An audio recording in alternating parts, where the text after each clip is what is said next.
আসসালামু আলাইকুম এভরিওয়ান। আমার এ প্লাস পাওয়ার সম্ভাবনা আছে, তোমার ডাক্তার হওয়ার সম্ভাবনা আছে, তার টাকা থাকার সম্ভাবনা আছে। আমরা একটা বিষয় লক্ষ্য করছি, প্রত্যেকটা বাক্যেই শেষে আছে কি সম্ভাবনা আছে, সম্ভাবনা আছে, সম্ভাবনা আছে। এইরকম বাংলা বাক্যের শেষে যদি সম্ভাবনা আছে থাকে, তাহলে আমরা ইংরেজিতে চমৎকার একটা এক্সপ্রেশন ইউজ করব, সেটা হচ্ছে likely to plus something.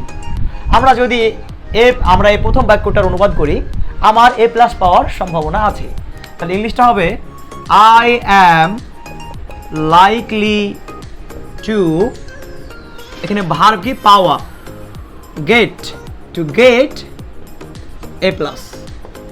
I am likely to get A plus, আমার এ প্লাস পাওয়ার সম্ভাবনা আছে। 2 নাম্বার, তোমার ডাক্তার হওয়ার সম্ভাবনা আছে, তাহলে ইউ আর লাইকলি টু, এখানে ভার্ব কি হওয়ার ইংরেজি কি বি, অথবা আমরা চাইলে বিকাম ব্যবহার করতে পারি। You are likely to be a doctor, তোমার ডাক্তার হওয়ার সম্ভাবনা আছে। তার টাকা থাকার সম্ভাবনা আছে, আমরা অনেক সময় বলি এরকম বাক্যগুলো। তার মানে হি ইজ লাইকলি টু, এখানে থাকা অর্থ আমরা ব্যবহার করি হ্যাভ মানি।